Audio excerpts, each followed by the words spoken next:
Dan topik hari ini ataupun ada perkara-perkara yang nak ditanya, bukan boleh. Cuma demi peringatan supaya di antara kita ini ada adab kita dalam majlis ilmu ini. Pertama sekali telefon lah. Saya harap dapat kita silent ataupun perlahankan telefon. Dan sekiranya ada panggilan, emergency dan sebagainya, kita boleh keluar bercakap di luar supaya tidak mengganggu perjalanan majlis. Diharap dapat fahamlah perkara-perkara yang sedikit. Jadi dalam catatan saya lah 459 mungkinlah, mungkin yang saya janji mungkin ada tertinggal mana. Jadi terserah kepada mana. Jadi terserah kepada Ustaz.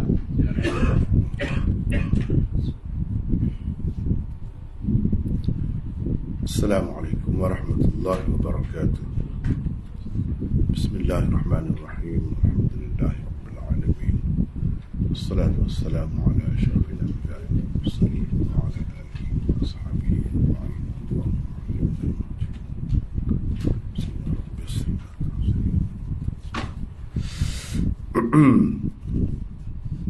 Alhamdulillah pagi ini dapat kita bersama lagi setelah lebih sebulan bercuti untuk Ramadan. Sebenarnya bulan Ramadan pun saya tak berhenti juga, bahkan lebih itu lagi tiap-tiap hari tiap-tiap hari di masjid Kucelung.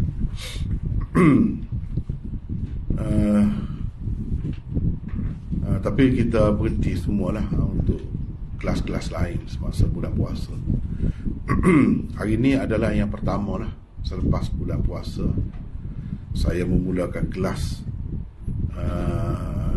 kelas-kelas yang lain ya. Sebenarnya ini nota ke-11 ni kita dah baca dah dulu.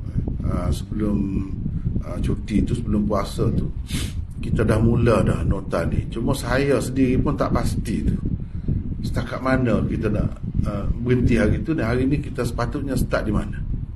Betul ke macam pengurusi kata tadi 59? Betul. Bab 59. Itu belum baca lagi. Oh ya.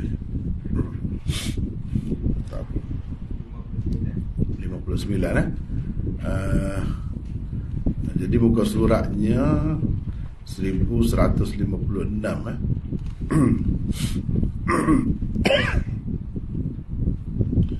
Babun idza lam yanwi al-imam an ya'umma thumma jaa'a qaumun fa amma.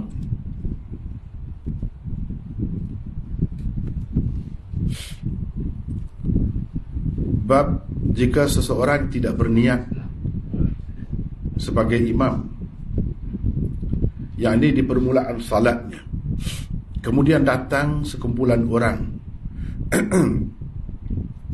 di belakang mengikuti salatnya, ketika itu baru dia berniat. Ketika itu baru dia berniat mengimami mereka.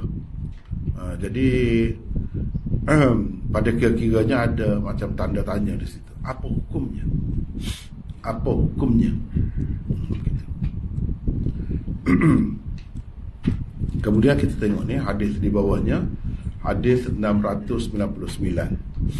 Wa bihi qala hadatsana Musaddad qala hadatsana Ismail bin Ibrahim an Ayyub an Abdullah bin Sa'id bin Jubair an abihi an Ibn Abbas qala bittu 'inda khalati فقام النبي صلى الله عليه وسلم يصلي من الليل فقمت أصلي معه فقمت عن يساري فأخذ برأسي فأقامني عن يمينه. Imam Bukhari dengan sanadnya meriwayatkan daripada Ibn Abbas. Kata beliau, pernah aku bermalam di rumah makcikku. Rasulullah SAW bangun, yakni pada waktu tengah malam, untuk bersalat malam, yakni salat tahajud. Aku juga bangun untuk ikut bersalat bersamanya. Lalu aku berdiri di sebelah kirinya. Maka baginda sallallahu alaihi wasallam memegang kepalaku dan menarikku ke sebelah kanannya.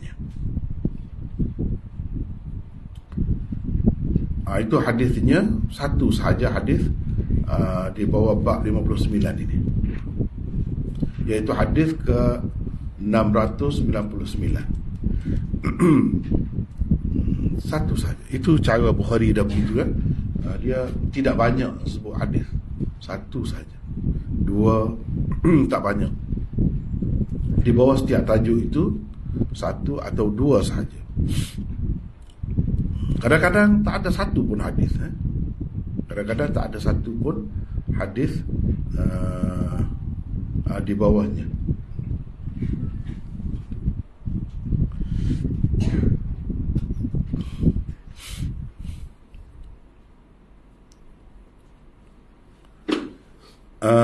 Terlebih dahulu kita bincangkan seperti biasa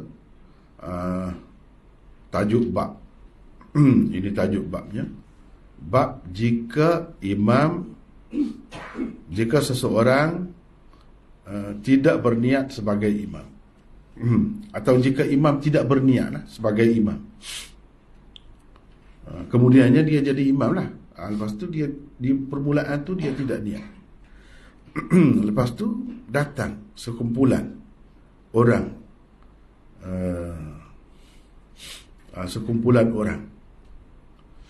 qaumun itu mana sekumpulan orang. Seorang pun boleh jadi juga, tapi di sini berdasarkan setengah-setengah riwayat itu disebut beberapa orang mengikuti salatnya. Ketika itu baru dia berniat mengimami mereka, yang ini menjadi imam kepada mereka. Jadi apa hukumnya? Kita tengok situ nota 1468. Maksud utama Imam Bukhari menulis kitab sahihnya ini ialah mengajar dan membimbing para pembacanya supaya mampu mengistimbat atau menyimpulkan sebanyak mungkin masalah, pengajaran dan panduan daripada sesebuah hadis. Ini kena digaris bawahi, sebab ini adalah maksud Imam Bukhari tulis kitab. Ini maksud utama. Jadi kita kena ingat ni, sentiasa kena ingat ini tujuan utama Imam Bukhari.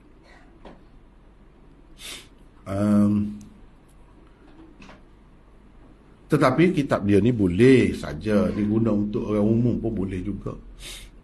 Tapi sebenarnya dia nak macam pengkaderan, nak melatih orang jadi mujtahid. Itu sebenarnya Imam Bukhari. Bukan rendah-rendah maksud dia. Melatih orang supaya jadi mujtahid. Mengajar kita supaya melihat orang-orang mujtahid itu macam mana dia, cara dia, dan kita bolehkah ikut cara itu. Ikut cara itulah dapat benda-benda ni. Hadis Ibnu Abbas itu juga dah beberapa kali dah, beberapa bab dah sebelum ni, hadis Ibnu Abbas itu juga yang dikemukakannya di sini. Tetapi maksudnya ialah menyatakan hukum bersembahyang di belakang seorang yang tidak berniat sebagai imam di permulaan salatnya. Itu. Adakah salat makmum di belakang seorang yang tidak berniat sebagai imam sah atau tidak? Dan adakah dalam keadaan itu pahala salat berjamaah diperolehi juga ataupun tidak? Itu persoalannya. Hadis Ibnu Abbas itu juga. Maknanya daripada hadis yang sama kita boleh faham banyak perkara. Kalau kita pandai lah. Kalau kita pandai. Jadi Imam Bukhari cuba memandaikan kita lah. Daripada satu hadis tu berapa banyak kita boleh ambil pengajaran.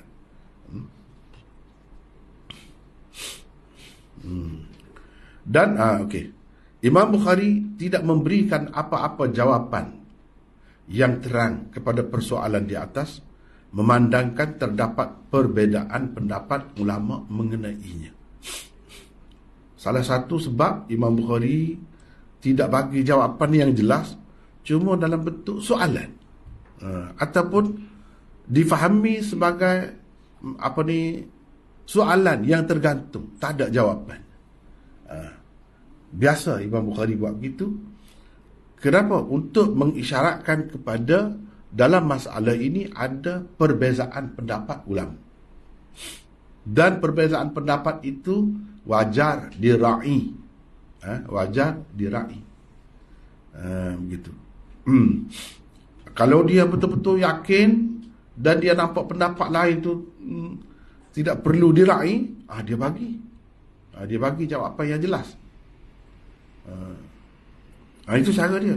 Bila dia tak bagi itu, maknanya dalam masalah ini ada beberapa pendapat. Dan kalau kita pun pilih mana-mana pendapat lah, kita kena ra'i juga pendapat yang lain. Itu maksudnya. Lihatlah perincian perbezaan pendapat ulama di bawah ini. 1, jumhur ulama berpendapat. Ini jumhur lah, majoriti. Salat makmum yang mengikuti imam seperti itu bukan sahaja sah, malah semuanya mendapat pahala berjamaah.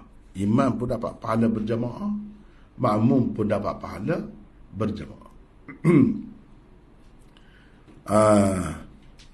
Imam juga mendapat pahala berjamaah meskipun di permulaannya dia tidak berniat menjadi imam. Untuk sah salat mereka, adanya niat imam tidak disyaratkan. Hanya makmum saja kena niat dia nak mengikut imam ni. Nak mengikut imam ni. Itu. Jika imam sampai ke akhir salat tidak berniat, sebagai imam sekalipun, salat makmum tetap sah. Dan pahala berjamaah juga diperolehi mereka, termasuk imam. Walaupun dia tak sedar orang ikut belakang ni. Tak payah cuit lah. Tak payah cuit. Nak cuit pun ada juga pendapat. Cumanya kalau tak, itu pun tak apa. Imam Bukhari, sebab kita baca kitab Imam Bukhari, bagi kita pendapat orang-orang lain pun jangan lupa pendapat dia. Sebab kitab dia. Imam Bukhari termasuk salah seorang ulama yang berpendapat demikian. Walaupun dia tak sebut dengan jelas dalam tajuk tu. Dia macam gantungkan soalan, dia tak bagi. Tetapi daripada kajian para ulama, mereka dapati Imam Bukhari juga berpendapat begitu. Selain Bukhari, Imam Abu Hanifah, Malik, Asy-Syafi'i dan Zufar juga berpendapat begitu. Ini jumhur ulama, majoriti. Jadi tidaklah kata Imam Bukhari ini pendapat kebanyakan dia menyalahi jumhur. Kebanyakan dia menepati jumhur, menyamai, menyerupai jumhur. Cuma ada pendapat-pendapat dia yang tidak menyerupai, tidak bersesuaian dengan pendapat jumhur, itu memang ada. Pendapat siapa-siapa pun ada tu.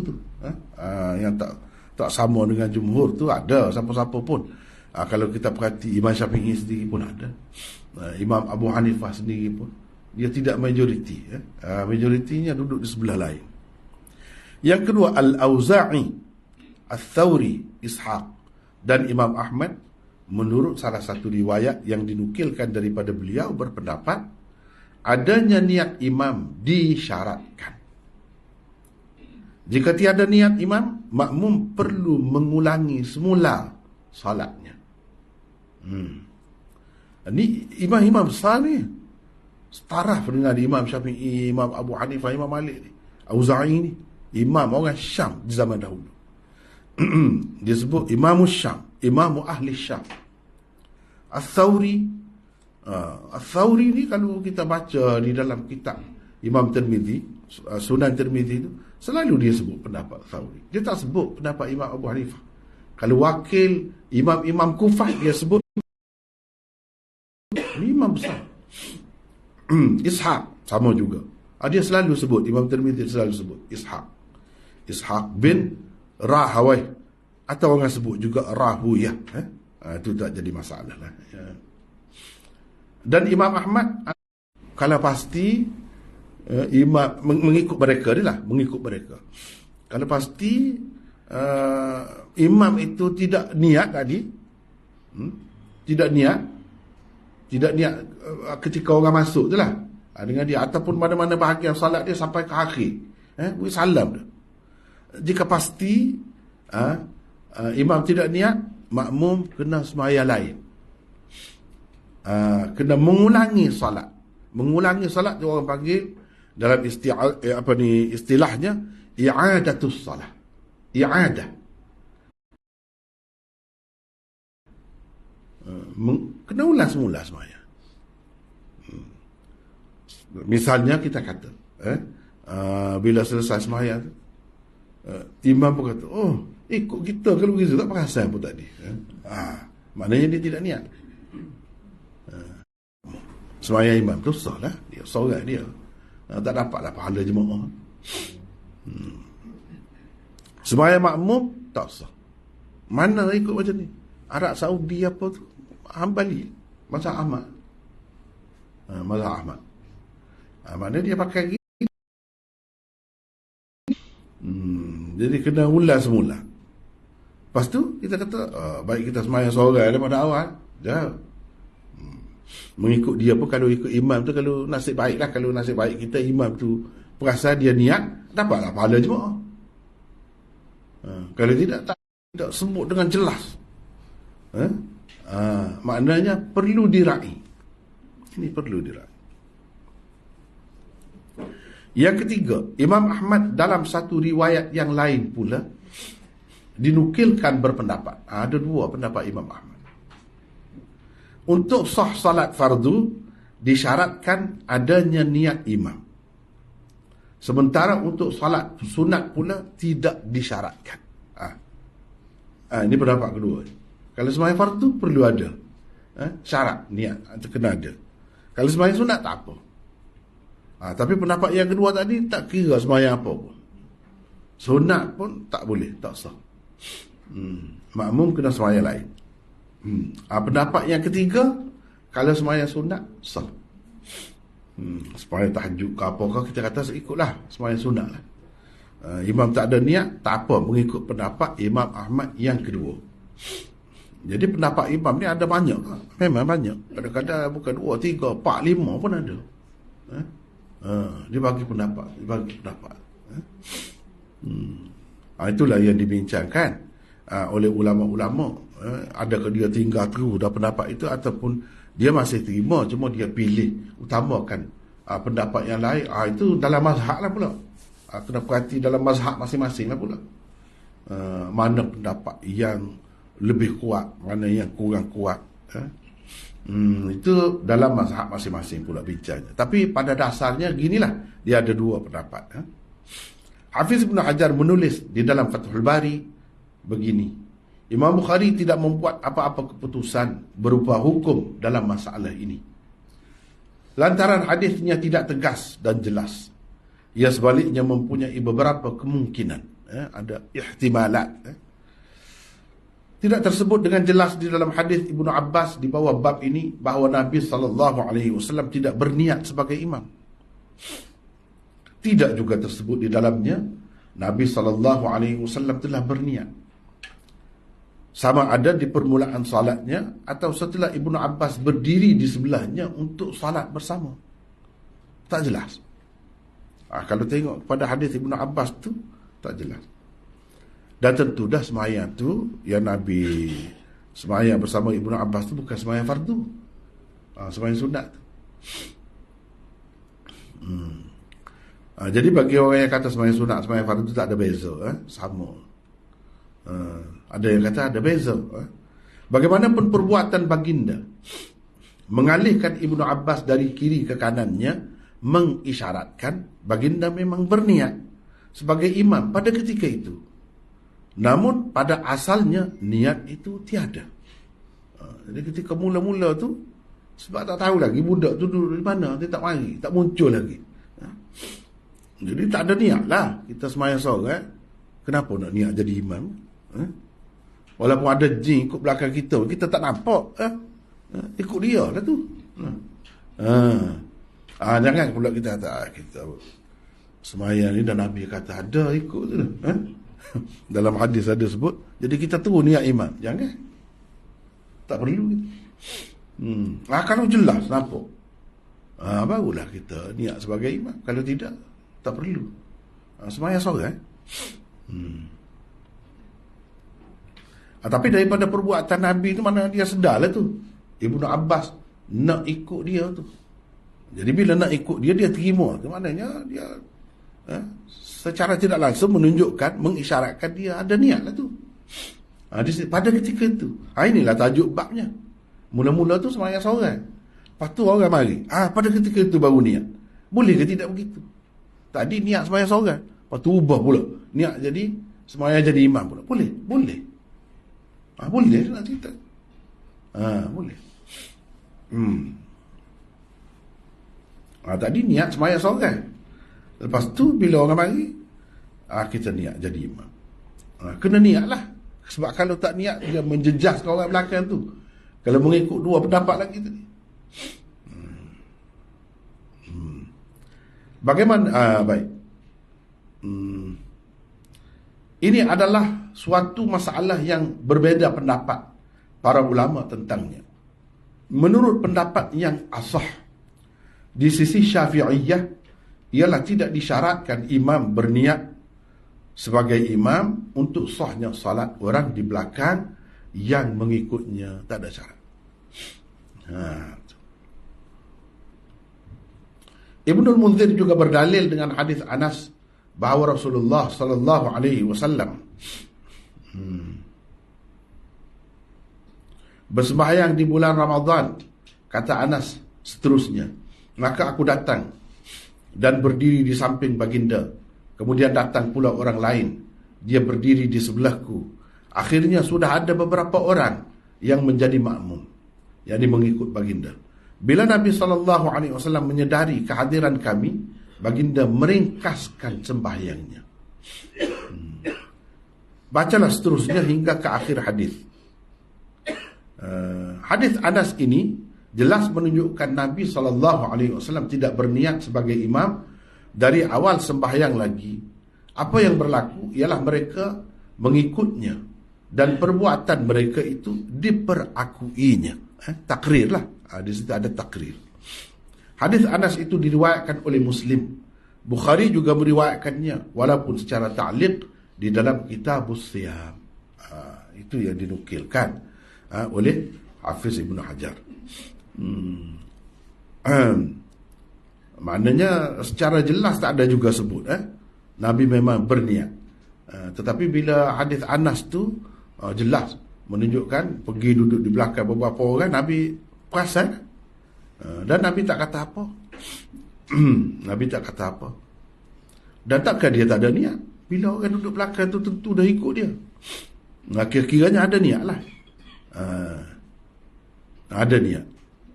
Kalau dia tak ada niat, mesti dia kata, kalau mengikut pendapat Imam Ahmad lah, mesti dia kata, aku tak niat tadi. Kamu tak sah lah sembahyang. Sepatutnya kena cerita gitu. Tiba-tiba dia tak cerita, dia tak kata apa, menunjukkan sah. Dia ada niat lah tu. Dia ada niat. Takkan tak ada niat dalam keadaan sedar begitu. Kalau dia memang tak niat, sepatutnya dia kata begitu. Sepatutnya dia kata, aku tak niat tadi, saya lah, minta maaf kau, ataupun jadi kamu kena sembahyang lain lah. Tak ada sebut begitu. Menunjukkan sah. Nabi SAW ada niat. Jadi Imam Ahmad kata sebab sah di sini sebab Nabi SAW ada niat. Kalau katakanlah dia tak ada niat, ini sembahyang sunat kata dia, bukan sembahyang fardu. Bukan sembahyang fardu. Begitulah.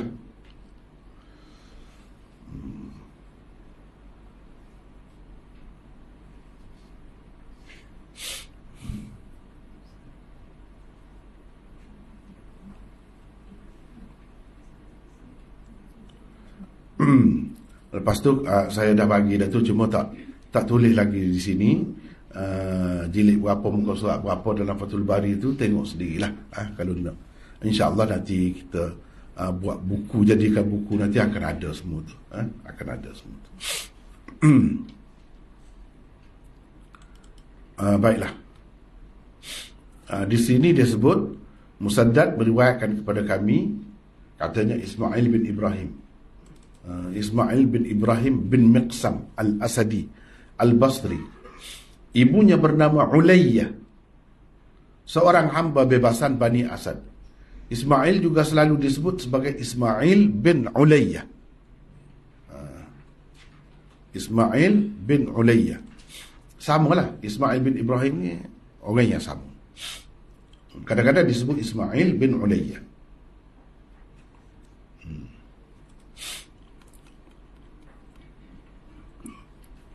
Lepas tu kita ada nota di sini. Dalam setengah riwayat tu Nabi pegang tangan dia. Di sini pegang kepalaku. Maknanya dia, bila dia hulur tangan ke sebelah kiri tu kan, jadi dia tak nak, mungkin lah kepala pun ya, tangan pun ya, begitulah. Sebab kira-kiranya dia tidak berpaling, dia bukan maksud nak pegang tangan saja. Jadi semuanya betul, boleh diterima. Setengah-setengah riwayat sebut pegang tangan tu pun ya juga, pegang kepala ni pun ya juga. Baik, 1470. Kesesuaian hadis ini dengan tajuk babnya terletak pada ia mengandungi kenyataan bahawa Ibnu Abbas pergi mengikuti Nabi SAW yang telah bersembahyang seorang diri. Tentu sekali tiada niat Nabi SAW untuk berjamaah dari awal lagi.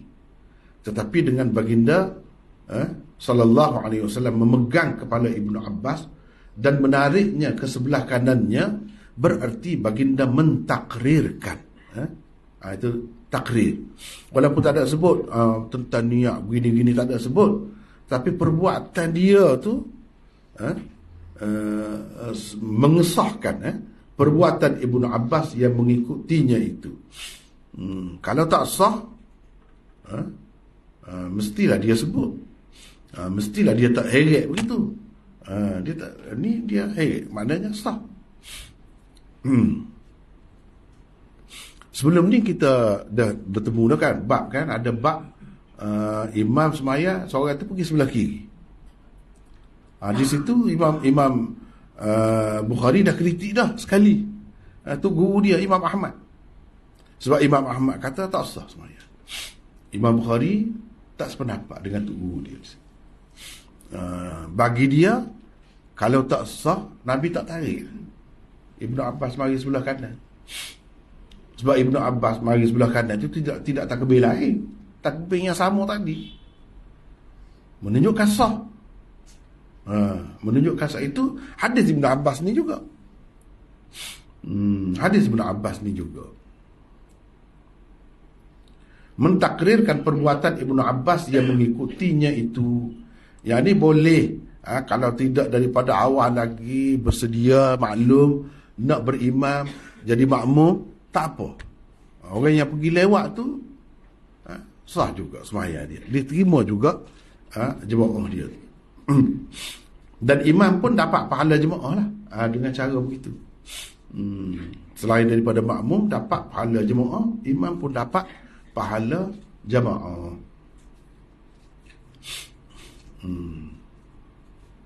Lepas tu katakanlah kita pilih satu pendapat boleh lah. Tiba-tiba imam kita depan tu kita tak tahu dia ikut mazhab apa. Dia pun selepas sudah saya tak perasan tadi, saya tak niat. Jadi apakah kita kena ulas sembahyang kita? Kalau mengikut pendapat dia tadi, kena ulas lah sembahyang. Jadi apakah kita nak ikut dia atau ikut kita? Itu persoalan. Jadi ada macam-macam pendapat. Tetapi yang saya pilih lah, ramai ulama berpendapat ikut kita. Bagi kita sah. Sah lah. Setengah ulama kata tak, kena ikut imam. Bila imam kata tak sah, bagi dia tak sah, tak sah. Tapi kalau bagi dia sah, tak batal ke air sembahyang. Walaupun bagi makmum ni kata tak sah, batal, sah.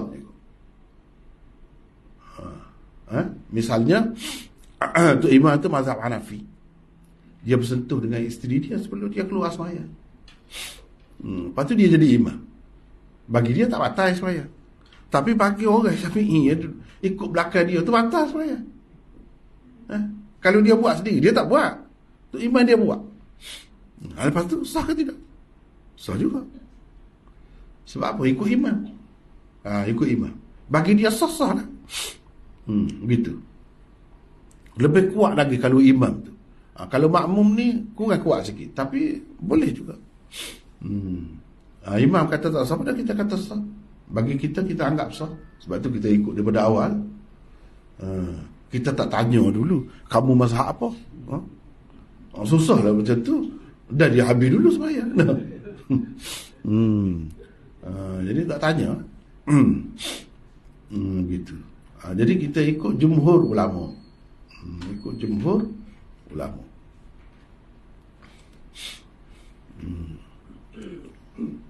Baik. Kita pergi pula kepada tajuk bab seterusnya. Bab ke-60, babun idza tawwala al-imam wa kana lirrajul hajah fa kharaja fa shalla. Boleh. Ni. Pasal. Ana.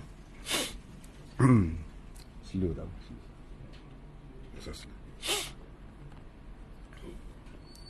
Bab jika imam memanjangkan solat sedangkan ada makmumnya mempunyai hajat, maka dia keluar lalu bersolat, yakni sendirian. Lalu bersolat sendirian. Lepas tu Imam Bukhari bawa mari hadis di bawahnya, hadis 700 tu. Wa bihi qala haddatsana Muslim bin Ibrahim qala haddatsana Syu'bah an Amr an Jabir bin Abdullah anna Mu'adz bin Jabal kana yusalli ma'an Nabi sallallahu alaihi wasallam thumma yarji'u fa ya'ummu qaumah. Seterusnya وبه قال حدثني محمد بن بشار قال حدثنا غندر قال حدثنا شعبة عن عمرو قال سمعت جابر بن عبد الله قال كان معاذ بن جبل يصلي مع النبي صلى الله عليه وسلم ثم يرجع فيؤم قومه فصلى العشاء فقرأ بالبقرة فانصرف الرجل فكأن معاذا تناول منه فبلغ النبي صلى الله عليه وسلم فقال فتان فتان فتان 3 مرار أو قال فاتنا فاتنا فاتنا وأمره بسورتين من أوسط المفصل قال عمرو لا أحفظهما. Kita tengok dulu terjemahan hadis yang sebelum tu, hadis 700 tu. Dengan sanadnya Imam Bukhari meriwayatkan daripada Jabir bin Abdullah bahawa Mu'adz bin Jabal selalu bersembahyang bersama Nabi SAW. Kemudian beliau pulang dan menjadi imam kaumnya, menjadi imam pula kepada kaumnya. Begitu. Kemudian hadis yang ke-701 itu juga daripada Jabir. Beliau berkata, Mu'adz bin Jabal selalu bersalat bersama Nabi SAW. Kemudian pulang dan menjadi imam kepada kaumnya. Kaumnya tu Banu Salimah. Sebelum ni dalam yang di print tu B tu kecil ya. Baikilah. Saya dah baiki dah ni.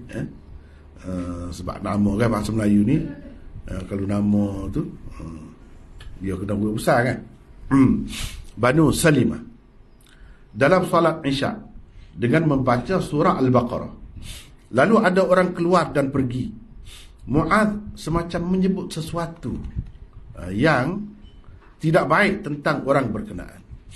Kejadian itu kemudiannya sampai ke pengetahuan Nabi SAW. Maka baginda pun bersabda kepada Mu'adz, engkau betul-betul telah menimbulkan fitnah. Engkau betul-betul telah menimbulkan fitnah. Engkau betul-betul telah menimbulkan fitnah. Jadi disebut 3 kali. Nabi SAW mengucapkan begitu sebanyak 3 kali. Atau Nabi SAW berkata, apakah engkau telah menjadi pemfitnah? Apakah engkau telah menjadi pemfitnah? Apakah engkau telah menjadi pemfitnah? Lalu baginda memerintahkannya yakni Mu'adz, supaya membaca 2 surah daripada surah-surah pertengahan Al-Mufassal. Kata Ammar, tetapi aku tidak ingat 2 surah, yakni nama 2 surah tersebut aku tak ingat. Itulah 2 hadis di bawah tajuk bab ini. 2 hadis di bawah tajuk bab ini.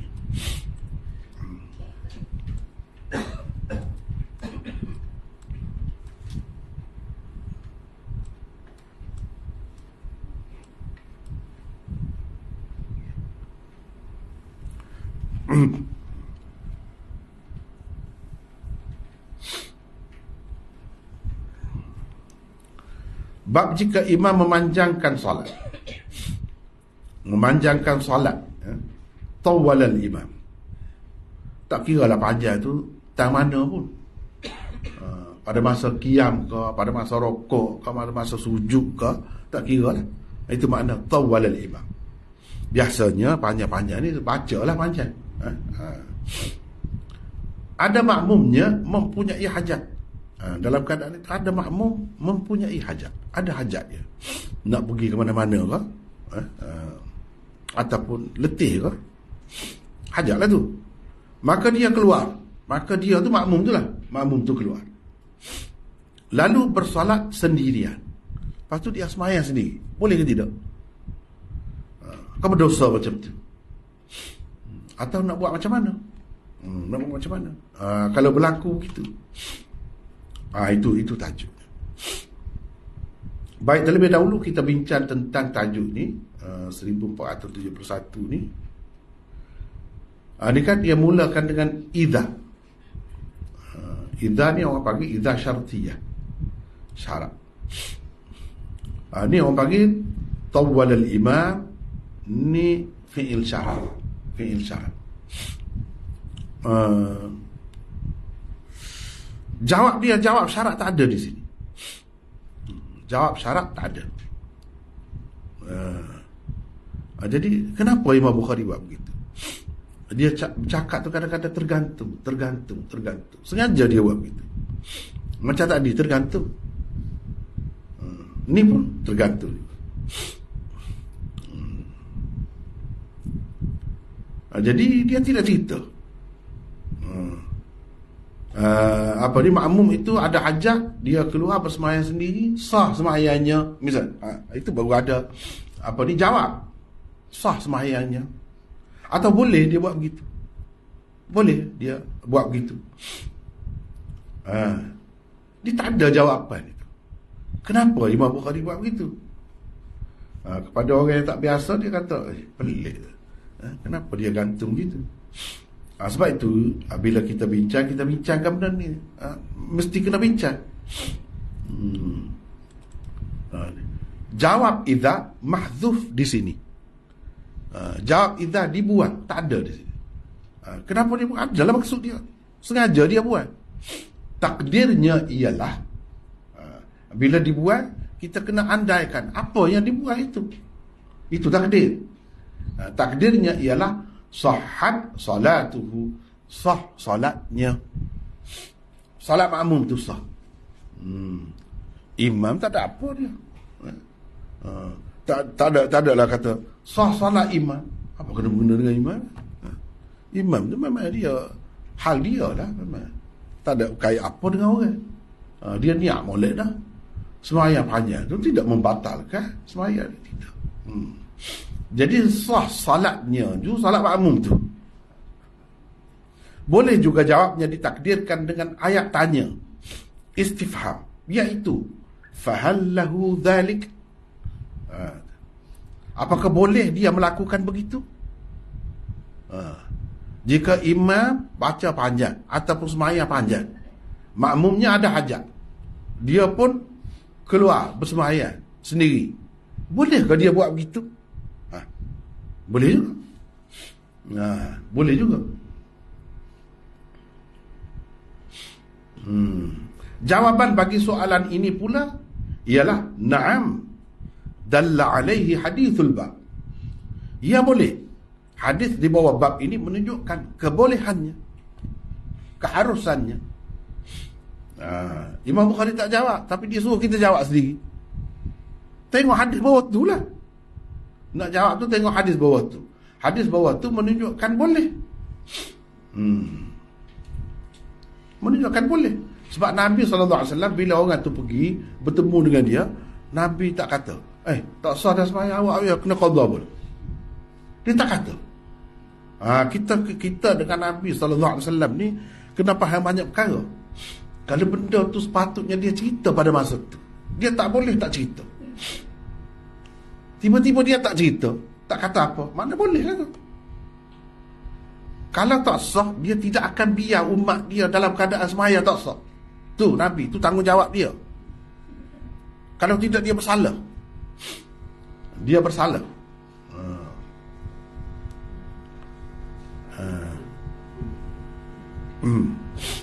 Kalau tidak, dia bersalah.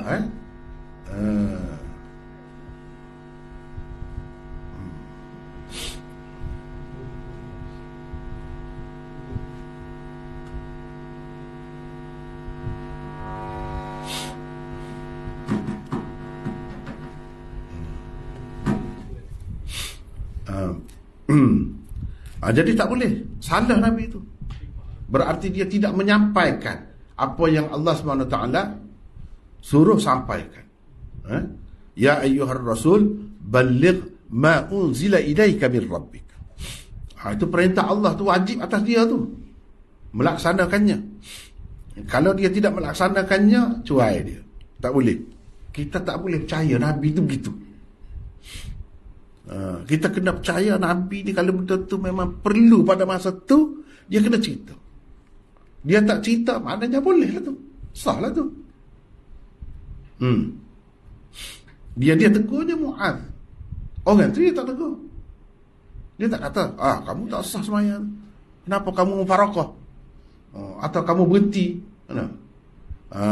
Kalau berhenti tu kita kata selesai lah, tak timbul dah sah tak sah tu. Maknanya dia semaya lain. Dia semaya lain. Ini masalahnya kalau mufarakah. Nanti kita akan bincang mufarakah ke orang ni kalau dia berhenti Assalamualaikum dulu. Jadi kalau berhenti tu nak berhenti pakai berhenti gitu kau. Kau kena Assalamualaikum dulu. Itu satu persoalan juga. Kalau kita belajar banyak mazhab ni tahulah. Belajar hadis akan jumpa benda ni. Tapi kalau belajar fiqh sah mazhab kadang-kadang tak jumpa benda ni. Sebab dia ayat hak dia, hak orang lain tak cerita. Padahal ada juga gitu. Misalnya kalau baca panjang, kita nak berhenti, dia tak boleh mubarakah, tak boleh, dia kena berhenti. Jadi kena berhenti itu tak boleh berhenti itu saja, kena beri salam. Assalamualaikum. Sampai berdiri, Assalamualaikum. Assalamualaikum. Lepas tu pergi sembahyang lain, start semula. Imam Malik kata begitu. Imam Abu Hanifah kata begitu. Tapi adakah semua imam kata gitu? Dah. Kalau nak berhenti, maka berhenti tu boleh juga. Berhenti tu bagi start semaya lain. Ataupun tak payah berhenti, hundur 2-3 langkah, berapa langkah, sambung, kita semaya dulu pada dia. Dia tak rokok lagi, kita rokok lagi, kita mufarakah. Kita mufarakah. Setakat tu je kita beriman dengan dia.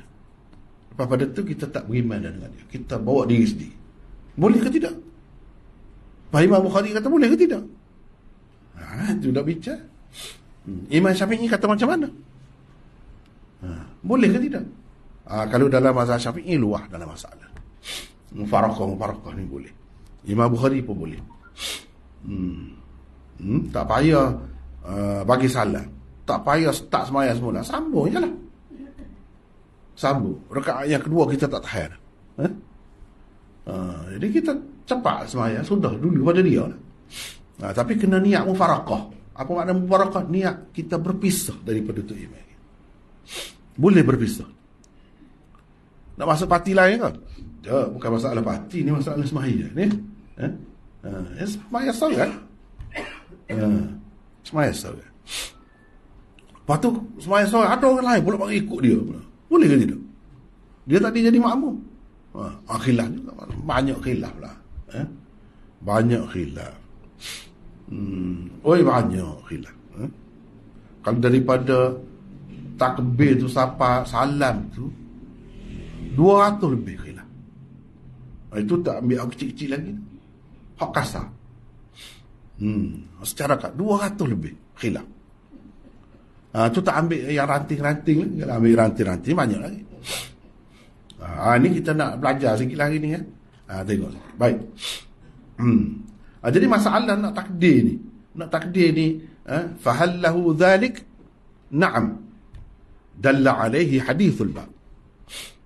Ni orang-orang yang belajar sungguh Sahih Bukhari, dia kena mampu boleh buat gini. Itu Imam Bukhari nak. Kalau dia gantung, kamu boleh sambung. Sambung ni begini boleh, begini pun boleh. Tu dia nak tu. Kalau tak boleh, tak apa, tu je lah. Tu ikutilah. Perkataan fasalla dengan fa adalah berdasarkan riwayat Kushmayhani, berdasarkan riwayat Ibnu Asakir, Al-Hamawi dan Al-Mustamli pula wasalla, bukan fasalla, wasalla di sini. Wow, bukan fa. Bukan fasalla di sini, tetapi wasalla.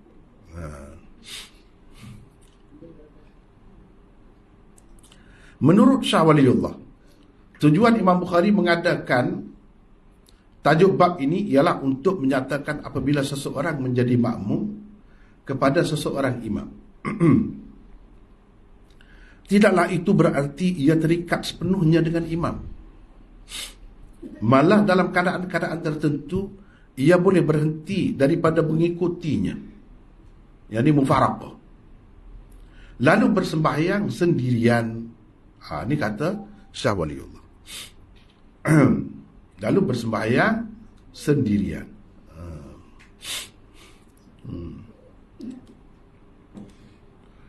Daripada pendapat-pendapat seperti inilah, ramai juga ulama-ulama mengatakan Syah Waliullah ni tidak Hanafi. Kalau dia Hanafi, dia tak bercakap begini. Sebab Hanafi tak boleh. Ini menunjukkan Syah Waliullah ni ahlul hadis. Sebab tu ramai juga ahlul hadis ikut cara dia. Dia kata Syah Waliullah imam dia. Itu. Ini salah satu buktilah bagi mereka bahawa Syah Waliullah ni bukan Hanafi. Walaupun ramai pengikut dia tu orang Hanafi. Orang Hanafi kata dia Hanafi. Duduk berebut. Duduk berebut Syah Waliullah.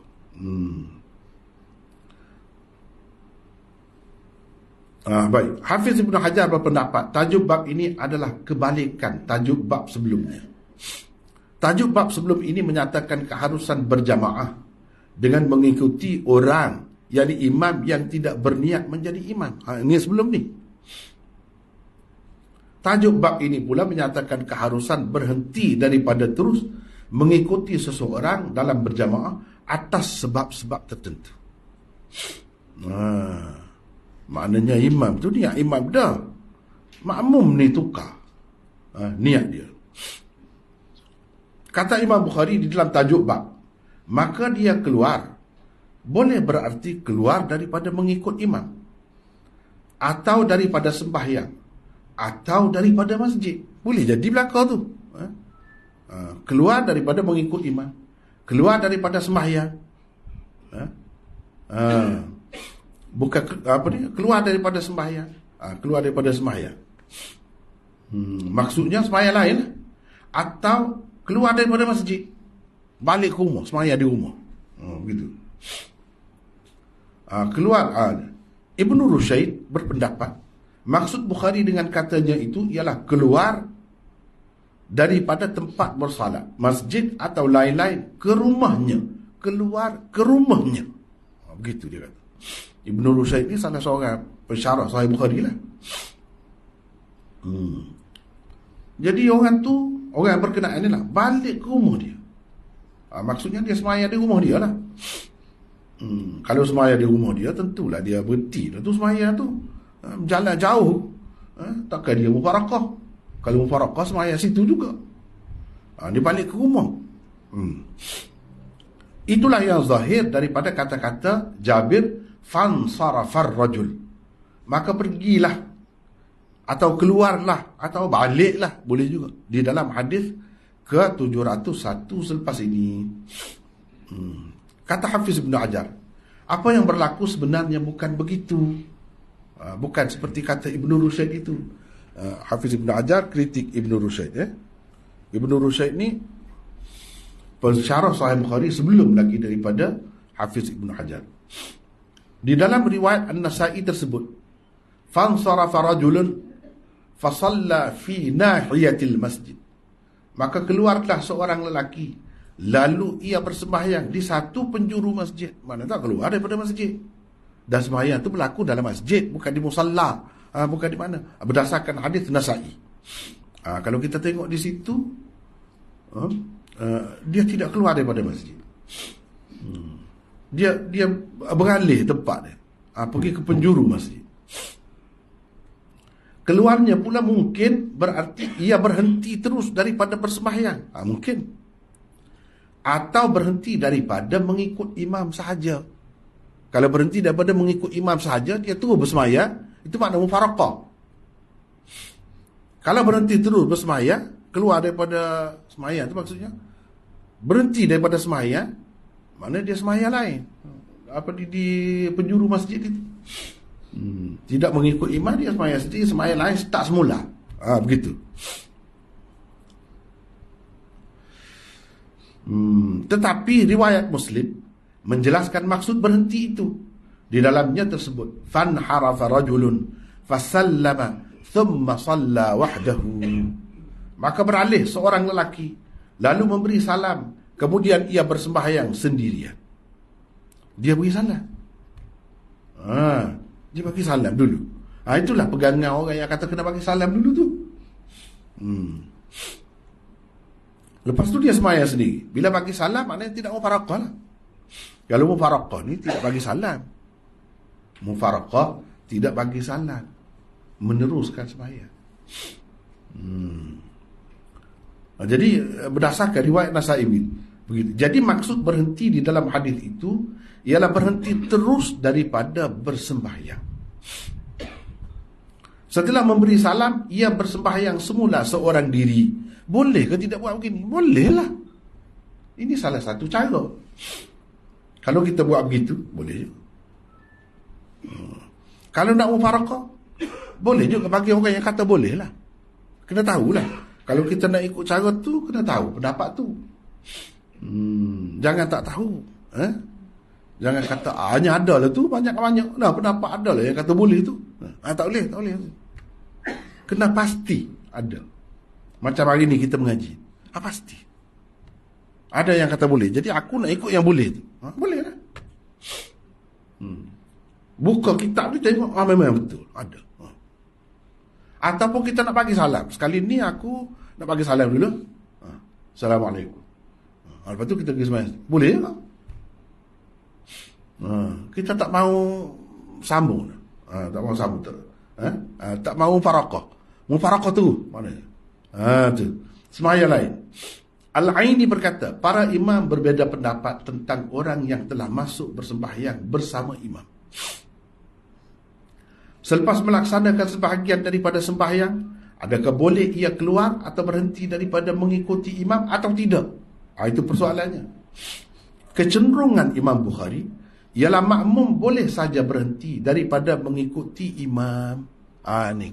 Ni kata Al-Aini, mana makmum boleh mufaraqah dengan tu imam.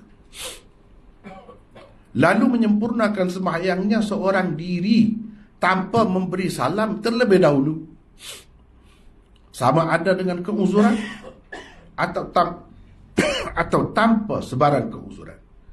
Inilah juga pendapat Syafi'iyah. Yani ulama-ulama dalam mazhab Syafi'i begitu.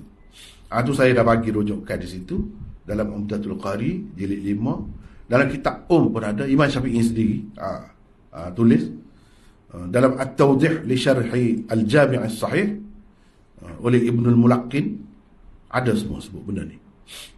Mana boleh mufaraqah. Tak payah bagi salam. Menurut Hanafiyah dan Malikiyah tidak harus bertindak begitu. Tak boleh begitu. Kerana perbuatan itu berarti membatalkan amalan. Sedangkan Al-Quran telah melarang daripada membatalkan amalan.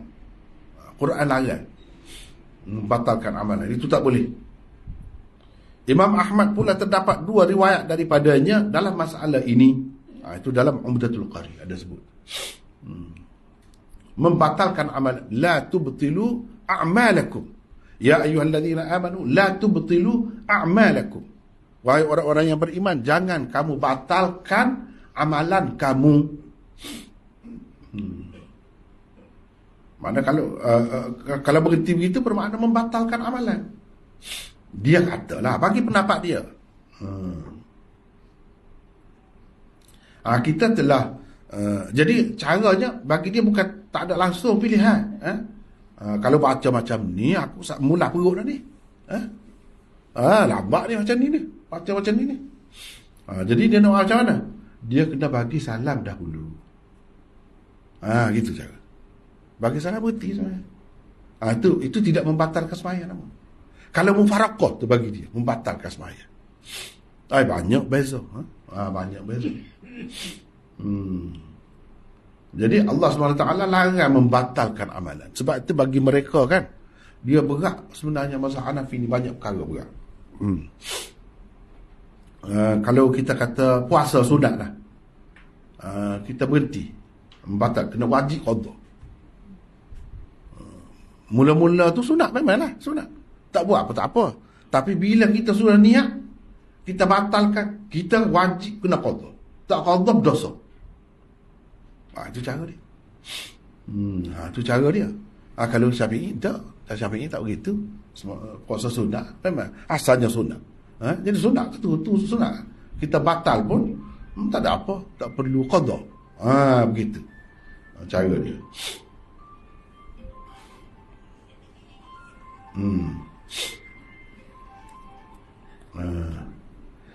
Jadi tak boleh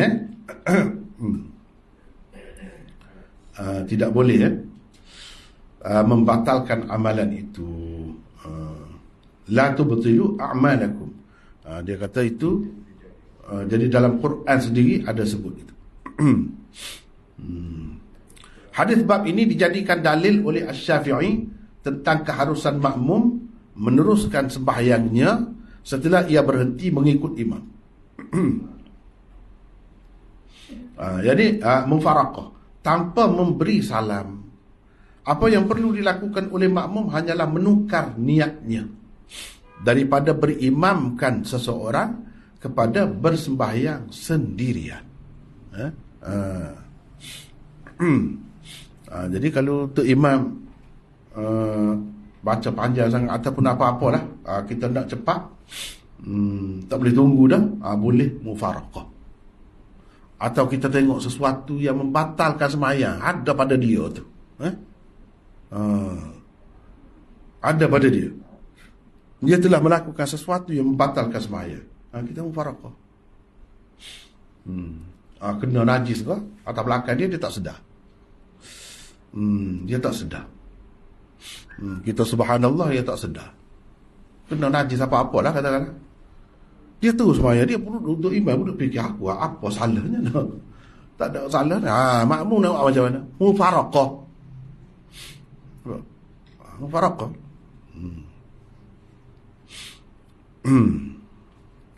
Jadi boleh begitu. Tidak mufaraqah tak boleh. Dah kita tahu dah dia tak sah. Kita duduk turut orang tak sah macam mana? Begitu. Kena mufaraqah. Kalau mazhab Hanafi ni, mazhab Malik ni kena berhenti. Kita tegur tu imam, ni atas belakang. Berhenti. Jadi tak boleh ikut dah, tak boleh. Kena sembahyang lain. Tak boleh nak mufaraqah begitu, tak boleh. Kecuali kalau terdesak sangat, bagi salam. Boleh. Bagi salam. Dia pegang dengan hadis Muslim tadilah.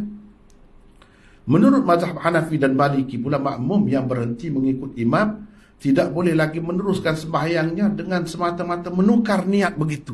Tak boleh. Kerana sembahyangnya telah pun terbatal. Apa yang perlu dilakukan oleh makmum yang hendak berhenti mengikut imam ialah memberi salam. Kalau memberi salam tak apa. Kalau dia niat mufaraqah batal, batal. Tak boleh. Kemudian bersembahyang semula dengan takbiratul ihram yang lain. Itu kalau mengikut mereka lah. Kalau mengikut mereka.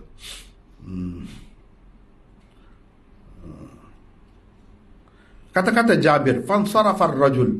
Lalu ada orang keluar. Di dalam hadis 701 di bawah bab ini sebenarnya masih samar dan tidak jelas. Kerana ia boleh jadi memberi arti satu, insarafa minal qudwah, keluar daripada mengikut imam. Yang kedua, insarafa minas salah, keluar terus daripada sembahyang. Atau yang ketiga, insarafa minal masjid, keluar daripada masjid. Dengan adanya tiga kemungkinan ini, tidak wajar sama sekali menentukan salah satu daripada tiga arti itu tanpa sebarang bukti dan dalil. Jadi Imam Bukhari kata gitu. Orang tu keluar. Keluar daripada mengikut imam kah? Kita nak tahu pendapat Imam Bukhari itu sendiri pun sukar juga. Sebab dia kata keluar. Keluar macam keluar daripada mengikut imam. Mufaraqah pun keluar juga pada dia. Keluar daripada mengikut imam dengan memberi salam. Lebih dah. Itu keluar juga daripada mengikut imam. Keluar daripada mengikut imam tanpa memberi salam, keluar juga. Tapi kalau tanpa memberi salam, Hanafi dan Maliki kata tak sah, batal sembahyang. Batal.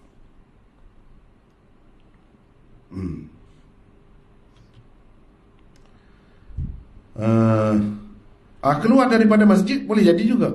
Golongan Hanafiyah dan Malikiyah berpegang dengan hadis An-Nasa'i dan hadis Muslim yang telah dikemukakan oleh Hafiz Ibn Hajar tadi. Kerana itulah mereka memilih arti kedua, insarafa minas salah, yakni keluar daripada sembahyang. Keluar daripada sembahyang tu.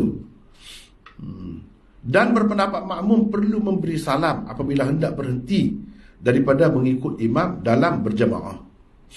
Tajuk bab yang dibuat oleh Bukhari juga masih samar dan tidak jelas. Apakah maksud sebenar beliau dengan berkata fa kharaja fa shalla? Jika kata beliau kharaja itu berarti khuruj anis salah, keluar daripada salat, maka beliau boleh dikatakan sependapat dengan Hanafiyah. Boleh. Dan Malikiyah. Dan jika kharaja itu berarti khuruj anil qudwah, keluar daripada mengikut imam, maka beliau boleh dikatakan sependapat dengan Syafi'i. Kalau begitu. Demikianlah penjelasan Maulana Anwar Shah Kashmiri di dalam Faidul Bari dan Syekhul Hadis Maulana Uthman Ghani di dalam kitabnya Nasrul Bari.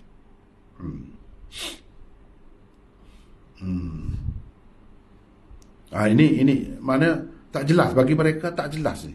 Kita nak masukkan dia sependapat dengan siapa dalam bab ni, sebab tak jelas.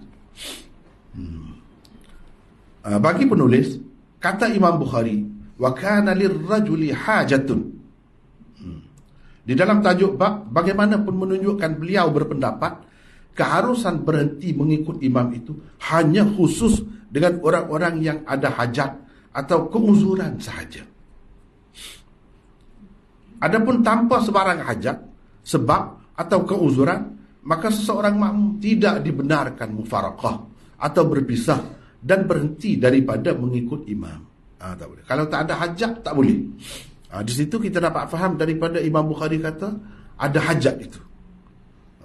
Mana dia bukan keluar saja-saja. Tapi kalau mengikut orang-orang Syafi'i, dia kata kalau keluar saja pun boleh. Sah lagi. Boleh mufaraqah. Bukhari, mana kita faham daripada situ keluar tu, kalau kita terima dia kata boleh mufaraqah, itu pun dengan ada hajat, dengan ada keperluan, dalam keadaan terdesak, bukan saja-saja, bukan saja-saja. Habis itu. 1472 pula ya. Jarir bin Abdullah meriwayatkan bahawa Muaz bin Jabal selalu bersembahyang. Ini hadis, kita pergi pada hadis pula. Hadis yang pertama tu, hadis 700 tu, 1472. Selalu bersembahyang bersama Nabi ni. Selalu bersembahyang ni, sembahyang apa ni? Selalu bersembahyang bersama Nabi, kemudian balik jadi imam pula kepada kaumnya. Sembahyang apa ni? Bersama Nabi ni. Maksud bersembahyang bersama Nabi sallallahu alaihi wasallam ini ialah sembahyang Isya. Di dalam riwayat Muslim daripada riwayat Mansur daripada Ammar terdapat tambahan sembahyang Isya. Jadi sembahyang Isya yang dimaksudkan di sini. Kiranya itulah sembahyang yang selalu dikerjakannya 2 kali. Sekali bersama Rasulullah sallallahu alaihi wasallam dan sekali lagi bersama kaumnya. Itulah. Cumanya kita kata ya dia bersembahyang bersama Nabi itu sembahyang dengan niat apa? Kalau kita kata sembahyang Isya itu fardu. Takkan dia bersembahyang Isya, Nabi niat sembahyang fardu, dia tidak niat sembahyang fardu. Kita kata ada yang pertama. Dia niat sembahyang fardu. Baik, kalau dia sudah niat sembahyang fardu, dia balik tu dia sembahyang niat apa? Niat sembahyang fardu Isya pula. Sedangkan dalam hadis ada sebut sembahyang 2 kali tak boleh, satu sembahyang. 2 sembahyang dalam satu hari tak boleh. Sembahyang fardu yang satu tak boleh. Jadi macam mana? Baik, kalau kita kata dia balik tu sembahyang dia dengan niat sunat. Lepas tu orang amal belakang dia sembahyang fardu. Boleh ke begitu? Makmum niat sembahyang sunat. Imam niat sembahyang sunat. Makmum niat sembahyang fardu. Boleh ke tidak? Bagi orang yang kata boleh, itulah dalil dia. Takkan dia bersembahyang bersama Nabi, fardu dia besar sembahyang fardu bersama Nabi pula. Dia nak niat sunat. Sebab dia nak sembahyang fardu di rumah dia, dekat kaum dia. Takkan macam tu. Tentulah dia akan mengutamakan sembahyang fardu niat dengan niat yang sama bersama Nabi. Atau kalau kita andaikan saja ya. Dia niat sembahyang sunat. Bersama Nabi tu dia niat sembahyang sunat. Adakah dia bagi tahu kepada Nabi dia buat begitu? Atau tidak? Kalau dia tak bagi tahu, dia dapat tahu hukum sendiri ke? Seorang sahabat ni tak mungkin. Dan kalau dia mana-mana itu orang bagi buat bid'ah. Pula dia jadi begitu. Tak pernah sabar. Kita nak kata dia tak tanya Nabi. Kalau tanya Nabi, Nabi kata boleh. Mana dalil? Mana hadisnya? Begitu cara mengaji hadis ni. Dia akan tanya, mana dalil? Kamu kata begitu. Kamu kata dia dengan niat sembahyang sunat. Mana dalil? Kalau ada yang saja kita kata sebab dia nak sembahyang fardu pula, berjemaah pula dengan kaum dia tu, dia utamakan, tak boleh. Itu ada yang saja. Bahkan yang munasabahnya kita kata dia bersembahyang fardu bersama Nabi. Dan itu menunjukkan imam boleh niat sembahyang sunat, makmum sembahyang fardu, boleh. Cuma jadi masalah pula pada orang mazhab Malik tu, Hanafi tu, dia kata tak boleh. Niat mesti kena sama imam dengan makmum. Pula dah kita kata. Tu ada dalil tu. Ini dia kata dia cerita dulu. Dia gitu. Lepas tu sudah mansuh, tak boleh. Lepas tu sudah mansuh. Jadi cerita semaya tak jelas tu semaya. Pada masa tu 2 kali boleh semaya. Lepas tu barulah ada hadis kata hari yang sama tidak ada 2 semaya. Jadi ini ketika peristiwa ni berlaku, kata dia ketika tu belum lagi dimansuh. Semaya 2 kali boleh. Dengan niat fardu kedua. Dengan niat fardu kedua boleh.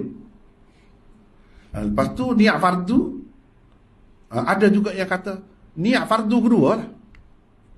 Lepas tu Allah SWT akan kira salah satunya sunat, salah satunya fardu. Hak mana yang lebih baik, dia kira itu sebagai fardu untuk kita. Ada juga pendapat begitu.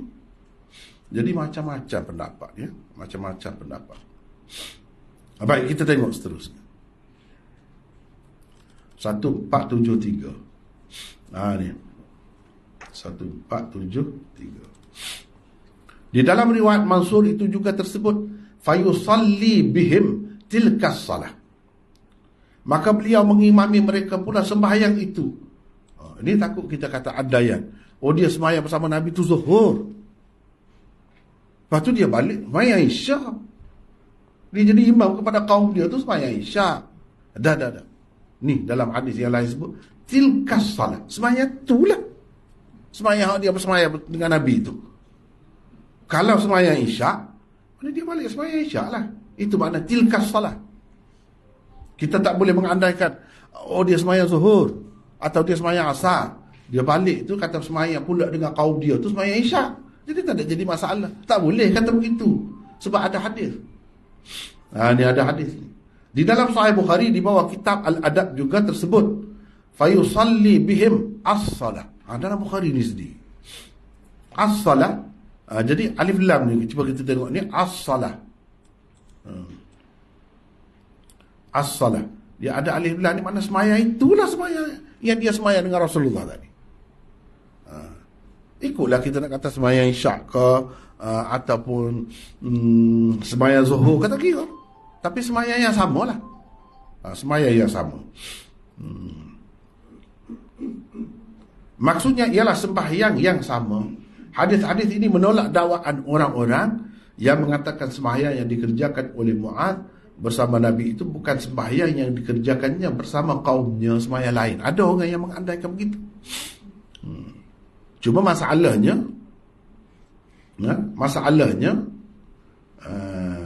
kalau kita kata begitu bercanggahlah pula dengan beberapa hadis yang sahih ni. Sedangkan hadis-hadis yang sahih ni menunjukkan sembahyang yang sama. Jadi orang yang cuba nak lari itu ialah orang yang menganggap tidak sah lah imam niat sembahyang sunat, makmum sembahyang fardu ataupun berbeza niat tu tak sah. Dia nak lari daripada tu, dia pergilah kepada pendapat lain. Tetapi itu bercanggah dengan hadis, bercanggah dengan hadis yang sahih. Bila bercanggah dengan hadis yang sahih, mana kira-kira kuat bagi orang yang mengatakan bolehlah sembahyang sunat. Kecuali kalau kita kata sudah masuk itu cerita dulu, kena ada bukti juga nak kata ini cerita dulu, ini cerita kemudian, kena ada bukti. Tidak ada bukti. Bila tidak ada bukti mana boleh. Bahkan ada lagi cerita Nabi SAW kata siapa nak bersedekah kepada sahabat kita ni, dia mari lambat, dia sembahyang seorang-seorang. Jadi yang bersembahyang bersama Nabi itu salah seorangnya pergi jadi imam. Ini juga menunjukkan jadi yang sembahyang ada fardu tadi, takkan sembahyang fardu pula 2 kali pula jadi. Maknanya sembahyang sunat. Jadi sahabat yang baru mari itu ikut dia boleh. Menunjukkan boleh. Sebab itulah Imam Bukhari, Imam Syafi'i dan lain-lain mengatakan boleh. Boleh begitu. Kalau imam tu dengan niat sembahyang fardu, makmum nak niat sembahyang sunat, boleh juga. Lagilah boleh. Bagi orang yang kata boleh lah. Bagi orang yang kata tak boleh berbeza niat, ikutlah imam niat sunat ke niat fardu tak kira. Kalau berbeza tak boleh. Dia banyak-banyak. Kalau kita faham setengah-setengah hukum dia kan, banyak perkara senang, mudah faham. Mudah faham. Misalnya kalau orang Syafi'i apa dia kan, kalau hari raya kurban kan, dia kurban dia berkongsi. Setengahnya niat kurban, setengahnya niat akikah. Boleh. Dia tak apa, beza niat. Padahal binatang yang sama. Kalau Malik Hanafi tak boleh begitu. Dia mesti kena sama niat. Dia mesti kena sama niat.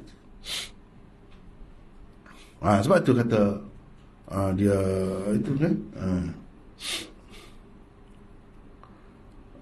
Banyak-banyak perkara lah. Kalau Malik dengan Hanafi ni dia banyak sama.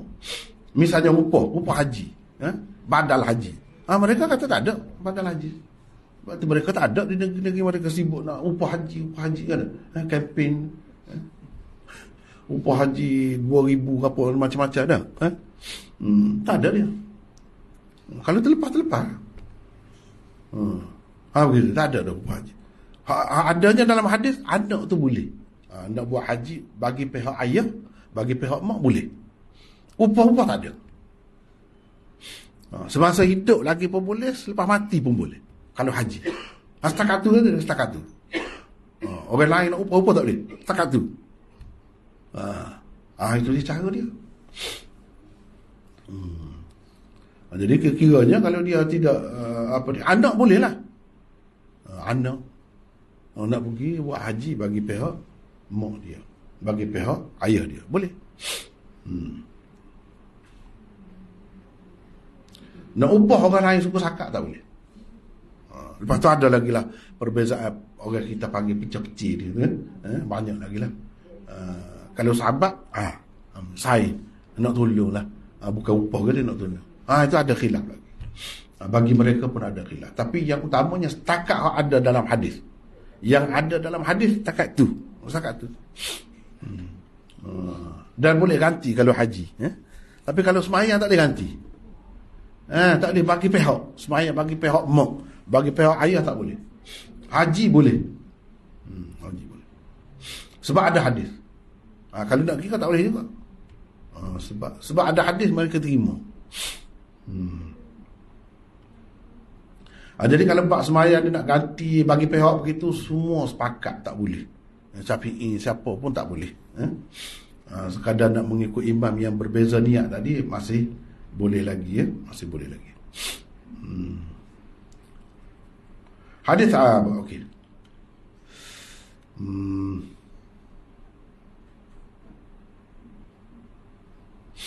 Hadis ini diriwayatkan daripada Jabir oleh Ammar bin Dinar, ramai itu.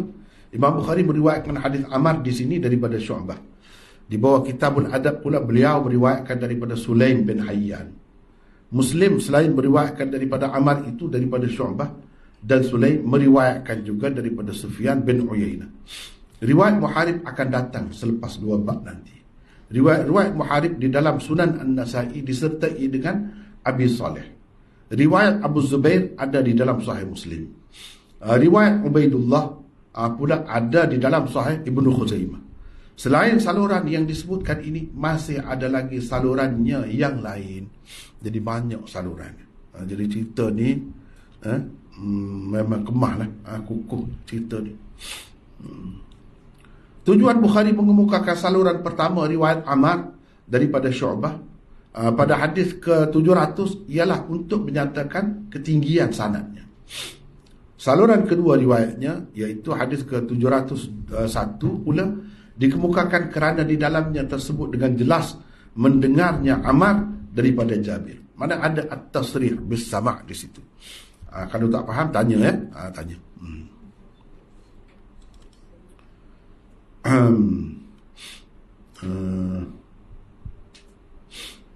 Ini riwayat dia kata Mu'adz bin Jabal selalu bersolat bersama Nabi SAW.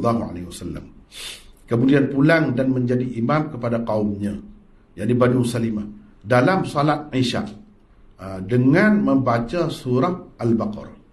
Lalu ada orang keluar dan pergi. Nama orang yang keluar dan pergi ini menurut riwayat Abu Dawud, At-Tayalisi, Al-Bazzar dan Ibn Hibban ialah Hazm bin Ubay bin Ka'ab, anak Ubay bin Ka'ab. Menurut Ibn al-Athir, namanya ialah Haram bin Mihran. Haram bin Mihran, bapa saudara Anas, bapa saudara sebelah ibu.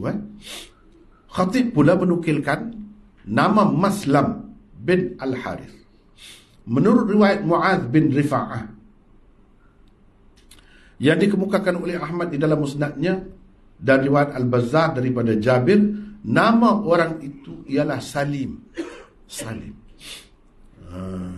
Jadi kenapa ni banyak ni riwayat-riwayat yang sahih ni?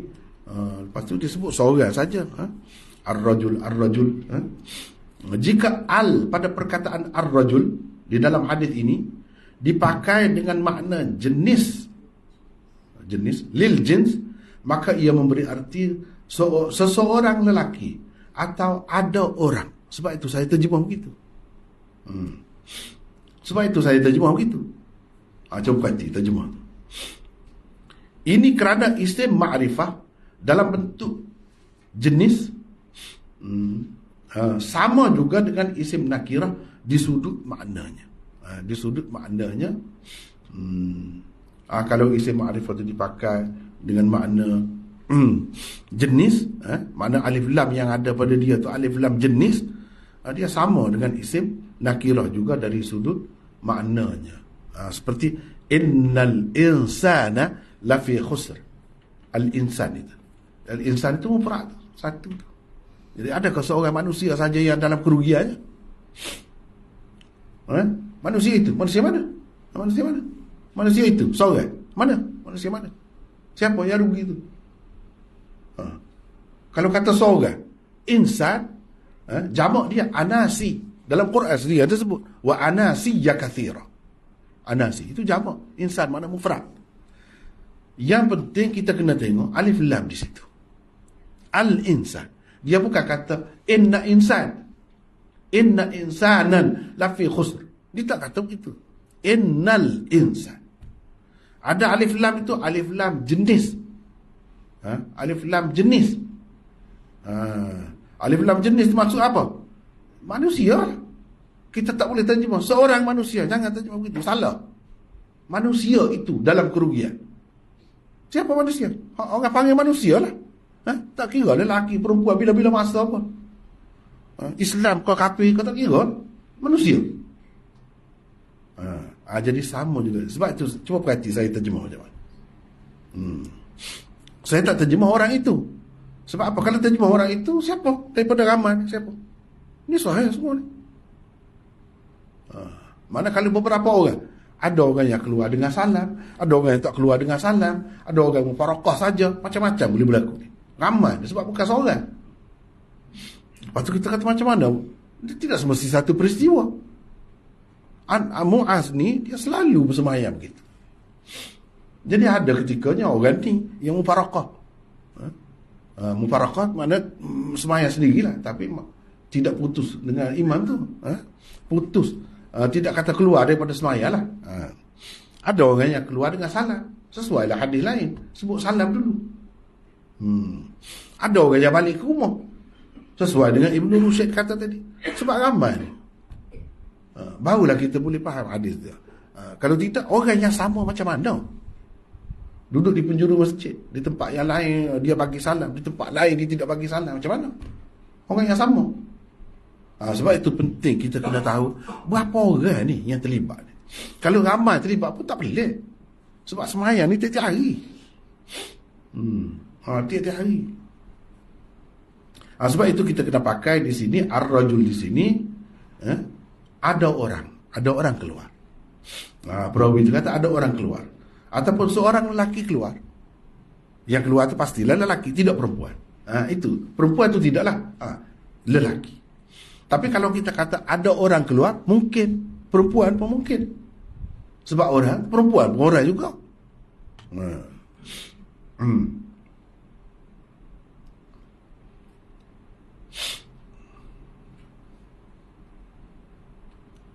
Lafaz riwayat An-Nasa'i di sini ialah fansarafa ar-rajul fa shalla fi nahiyatil masjid.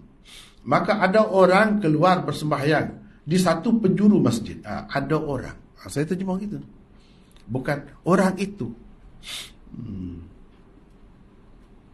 Jadi di sini keluarnya dia boleh jadi dengan memutuskan terus sembahyangnya.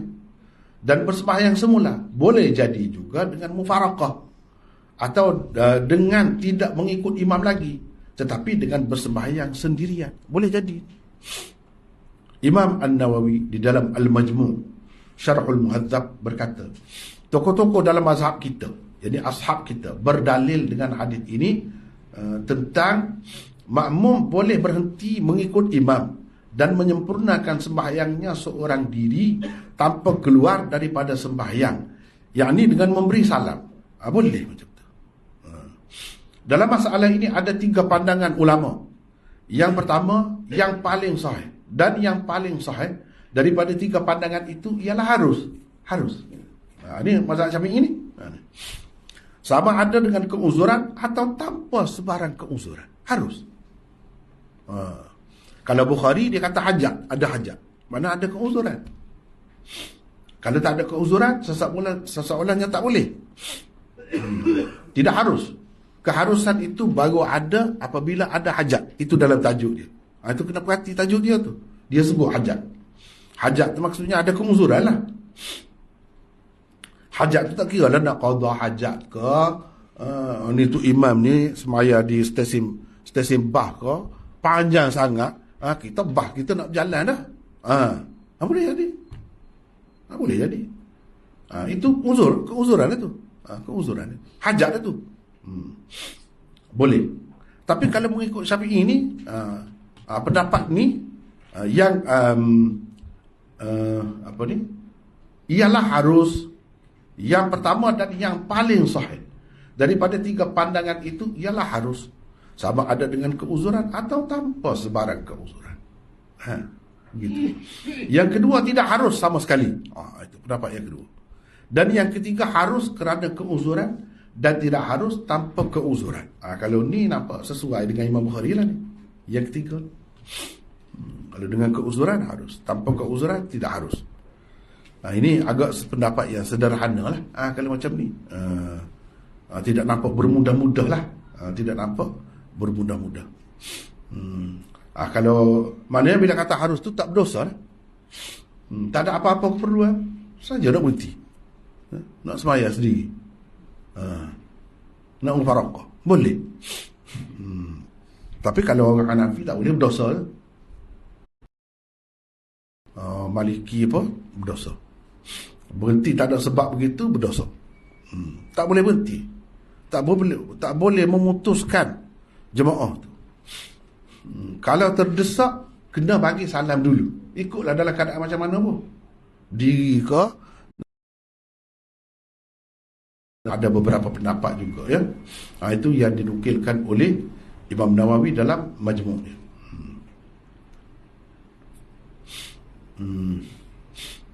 Baik. Jadi Muaz bila tahu orang tu keluar, ada orang sebut dekat dia lah. Dia ada sebut apa? Nafik orang tu tak senang. Jadi masing-masing Muaz pun kata dia akan kata aku pun cerita kepada Nabi. Aku pun akan cerita juga pada Nabi. Dalam riwayat yang lain lah. Sebut. Seterusnya menurut riwayat An-Nasai, Muaz berkata, nanti besok aku pasti akan Rasulullah dirikan. Saya terus masuk ke dalam masjid dan bersembahyang dengan berimamkannya. Tiba-tiba dia membaca surah sekian-sekian. Kerana itu saya keluar dan bersembahyang di satu penjuru masjid. Sembahyang seorang diri lah. Bahkan Nabi sebaliknya kata kepada Muaz. Padahal Muaz ni ada puji juga kan. Orang yang paling alim tentang halal dan haram, Muaz. Dia kata, mana besar lah, alim. Muaz ni seorang yang betul-betul telah menimbulkan fitnah. Atau apakah engkau telah menjadi pemfitnah? Ialah engkau telah meliarkan orang daripada berjamaah dan telah menghalang mereka sebenarnya daripada datang berjamaah. Kerana terlalu memanjangkan bacaan juga boleh menyebabkan orang keluar meninggalkan sembahyang berjamaah dan tidak mahu datang berjamaah. Begitulah. Itu makna penimbul fitnah tu. Orang tak mahu pergi dah sembahyang. Ad-Dawudi berpendapat perkataan fatan atau fatin. Ada sebut fatin. Jadi kita bagi laki untuk perempuan. Maknanya tak bagus.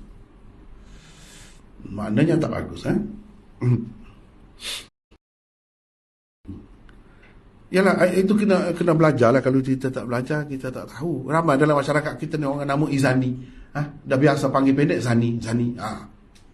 Itu pun tak bagus. Zani makna penzina. Kita doa dia jadi penzina kan macam pula. Sebab tu nama perempuan. Ada sebut dah itu satu lagi. Masih ramai lagi orang kita ni bernama Siti. Tak kena tu. Buat jadi orang Arab nak tergelak. Nak sokol. Tapi dia depan kita. Dia lah, dia takut malu. Kau dia mungkin kita tertarik. Apa suka tiba-tiba ni nak? Kecil apa puan? Daripada kecil lagi panggil puan. Tak kena semua. Tak kena.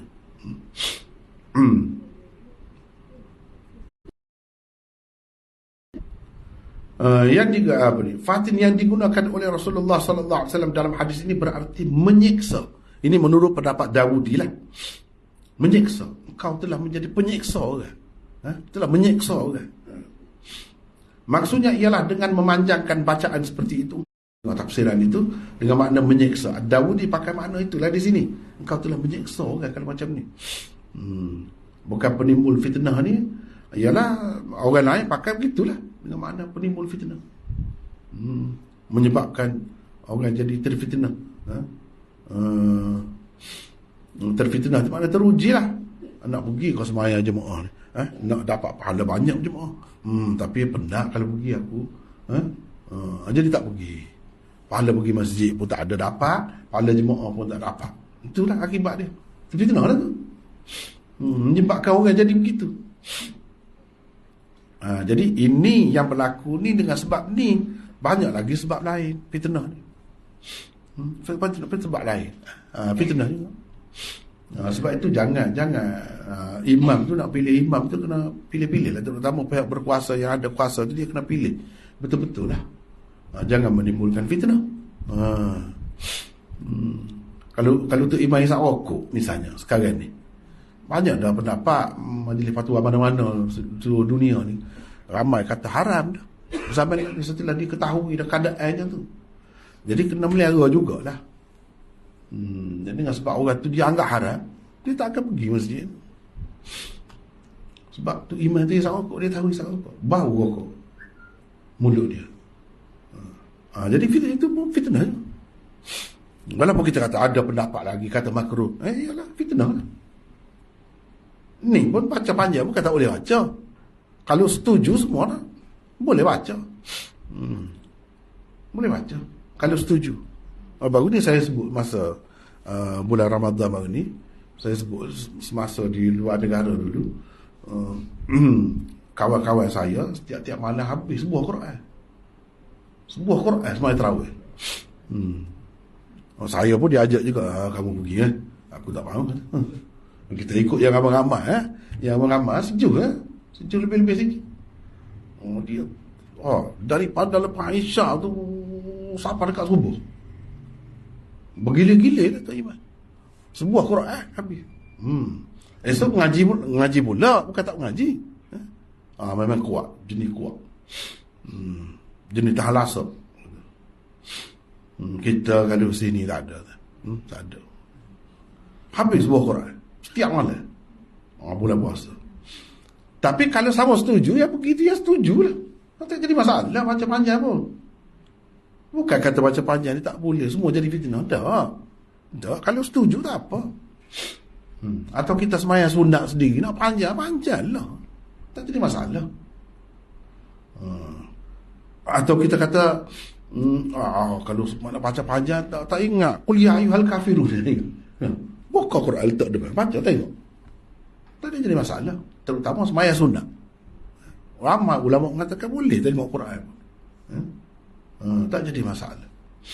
Bahkan kalau kita pergi negara-negara Arab ni pegang. Makmum tu pegang. Untuk imam tu suku makmum. Untuk imam tu biasanya dia ingat kuat lah tu, ingat tu memang ingat semua. Tapi kalau dia letak depan pun, saya rasa tempat kita sekarang ni dia arahkan begitu. Betul ke tidak? Saya tak pasti. Dengar cerita.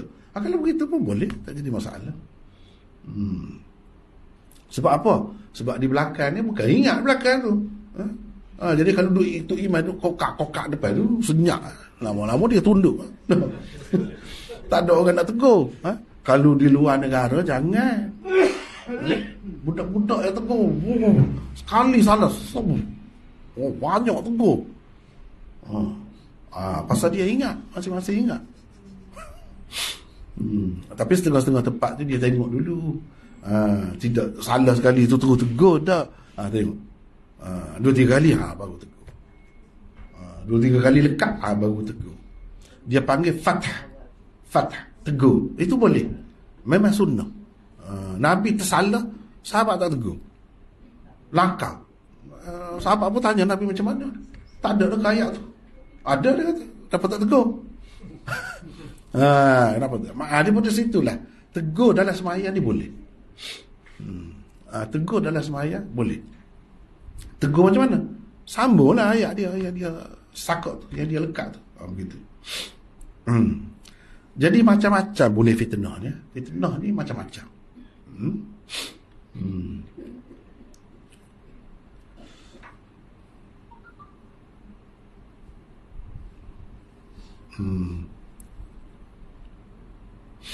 Baik. Kenyataan Ammar bin Dinar bahawa dia tidak ingat nama 2 surah itu hanya ketika dia bercerita kepada Syu'bah sahaja. Sebabnya ialah di dalam riwayat Sulaim bin Hayyan daripada Ammar tersebut bacalah daripada Ammar juga. Mana Ammar di sini dia tak sebut ni, dia terlupa. Dia terlupa. Tapi ketika dia riwayat pada orang lain dia sebut. Bacalah wasyamsi wadduhaha dan sabbihisma rabbikal a'la. Dan surah-surah lain seumpama keduanya ada sebut begitu. Abu Zubair menurut riwayat Muslim telah meriwayatkan daripada Jabir bahawa Nabi sallallahu alaihi wasallam berkata kepada Mu'adz, bacalah wasyamsi wadduhaha wal laili idza yaghsha dan sabbihisma rabbikal a'la. Selain 3 surah itu surah Al-Alaq, Iqra, juga tersebut di dalam riwayat Al-Laits daripada Abi Zubair daripada Jabir. Jadi sebut di macam-macam tu ada, memang ada. Di dalam riwayat Abdul Razak Ibnu Jurayj menambahkan dalam riwayatnya daripada Abu Zubair surah Wadduha juga. Baca yang tu cukuplah. Kalau jadi imam kepada orang ramai ni, cukuplah. Sembahyang Isya tu, sembahyang Isya. Tak perlulah duduk panjang-panjang. Kalau jadi imam kepada orang ramai, terutamanya kalau di tempat-tempat perhentian tu, orang nak cepat, kita duduk dengan wirid apa pula lagi. Lepas pada tu berdoa sekali pula, 2 kali pula berdoa. Itu tak perlu. Tengoklah tempat. Lepas tu tempat tu sempit pula, jadi masalah pula. Tunggu berdiri orang. Nak sudah kita, cepat-cepatlah. Tempat macam tu, tengok tempat. Tengok tempat. Nak baca panjang boleh, baca sendiri, sembahyang sendiri di rumah, bacalah sampai dekat subuh pun tak jadi masalah. Surah-surah mufassal ialah surah-surah yang berada dalam hizib ke-7 atau terakhir Al-Quran. Ia dibahagikan kepada 3 bahagian. Surah mufassal ini dibahagi kepada 3. Tiwal mufassal, iaitu surah-surah mufassal yang panjang.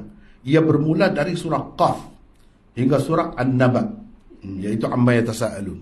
Yang kedua awsat mufassal, seperti dah sebut tadi, awsat dia sebut. Surah-surah mufassal yang sederhana, ia bermula dari surah An-Naba hingga Wadduha. 3 qisar mufassal, surah-surah mufassal yang pendek, ia bermula dari Wadduha hingga akhir Al-Quran. Itu mufassal yang pendek. Awsat mufassal yang disebut oleh Rasulullah sallallahu alaihi wasallam dalam hadis ini boleh jadi berarti surah-surah pertengahan al-mufassal, iaitu dari bahagian 2 yang disebutkan di atas. Boleh jadi juga ia berarti surah-surah sederhana. Jadi awsat dengan makna sederhana, atau surah-surah mufassal yang paling sesuai dibaca mengikut keadaan makmum, sama ada dari bahagian 1 atau 2 atau 3, tak kira. Awsat itu maksudnya yang sesuai dibaca, paling baik, terbaik dibaca, sesuai dengan makmum lah. Pilih. Begitu. Jadi boleh memberi makna begitu juga ya. Baik antara pengajaran, panduan, hukum hakam dan pedoman yang dapat diambil daripada dua hadis di atas. Dua hadis di bawah bab ini ialah satu hadis bab ini menunjukkan sahnya solat orang yang bersolat fardu di belakang imam yang bersolat sunat. Antara tokoh ulama yang berpendapat begini ialah Atha, Tawus, Sulaiman bin Harb, Daud Az-Zahiri, Ibnul Munzir, Syafi'i, Ahmad dan lain-lain. Kata Al-Aini, Imam Bukhari juga berpendapat sah. Antara alasan mereka ialah Mu'adz bersembahyang Isya bersama Nabi SAW tentunya sebagai sembahyang fardunya. Apabila pulang kepada kaumnya Bani Salimah, dia bersembahyang pula sebagai imam bagi makmum yang bersembahyang Isya, sedangkan sembahyangnya sendiri adalah sunat. Lebih menjelaskan lagi kedudukan sebenarnya ialah hadis yang diriwayatkan oleh Abdul Razzaq, Syafi'i, Tahawi, Ad-Daraqutni dan lain-lain daripada saluran riwayat Ibnu Juraij, daripada Amr bin Dinar, daripada Jabir dengan tambahan berikut. Hiyalahu tatawwu'un walahum fariidah. Ini lagi jelas. Bermaksud ia baginya, jadi bagi Mu'adz sebagai sunat, sedangkan bagi mereka fardu. Ini menunjukkan yang Mu'adz bersembahyang bersama kaumnya itu dengan niat sunat. Hadis ini juga sahih. Perawi-perawinya adalah perawi-perawi hadis sahih. Yang kedua, elok imam memendekkan bacaan dan meringkaskan salat demi menjaga keadaan para makmumnya yang mempunyai hajat dan keuzuran masing-masing. Selain hadis bab ini, hadis Abu Hurairah di bawah ini juga menunjukkan perkara yang sama. An Abi Hurairah anna Rasulullah sallallahu alaihi wasallam qala, "Idza shalla ahadukum lin-nas falyukhaffif fa inna fihim as-saqim wad-dha'if wal-kabir wa idza shalla li nafsihi falyutawwil ma syaa."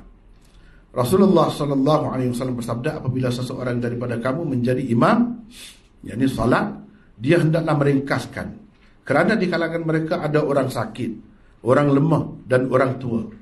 Apabila dia bersembahyang sendiri, bolehlah dia memanjangkan sepanjang mana dikehendakinya.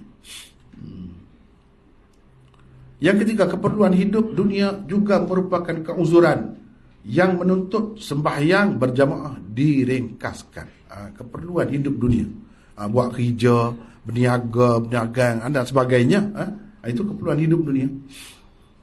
Yang keempat, sah sembahyang imam dengan niat sembahyang sunat, sedangkan makmum di belakangnya pula bersembahyang dengan niat sembahyang fardu, dan kedua-dua mereka mendapat pahala berjamaah.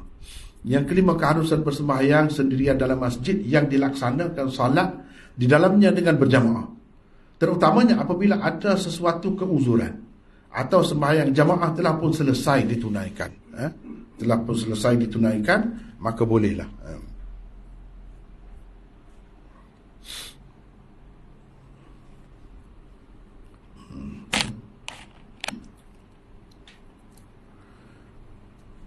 Yang keenam, tidak salah menyebutkan surah Al-Baqarah dengan Al-Baqarah sahaja. Lembu. Lembu. Selalu dalam lembu dia kata. Lembu tu maksudnya surah lembu lah. Boleh sebut. Asalkan yang dimaksudkan ialah surah Al-Baqarah. Hadis ni lah, hadis ni.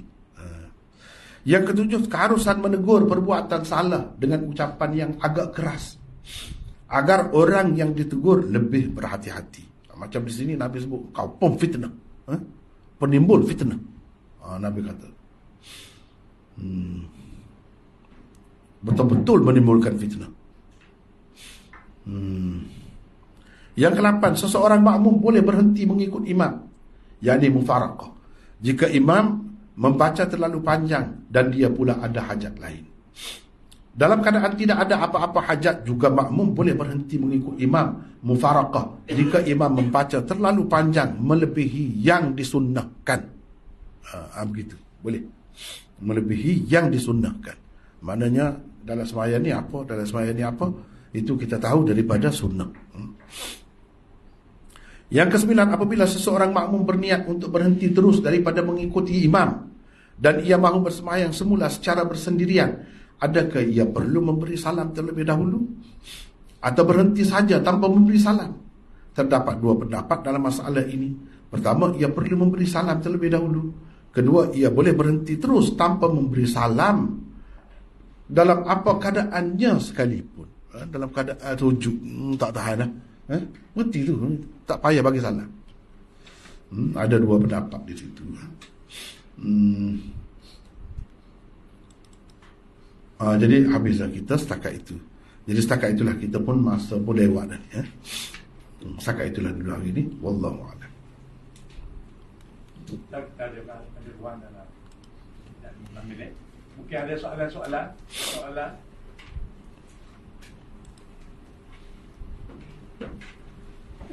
Ada tanya? Ya, okey. Bagi dulu. Betul.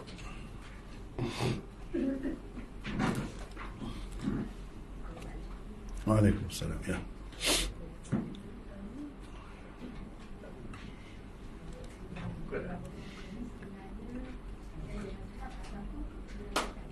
Siapa? Mazhab dia sendiri. Dia tidak ikut mana-mana. Dia sendiri dapat dia. Ya. Ada lagi yang lain?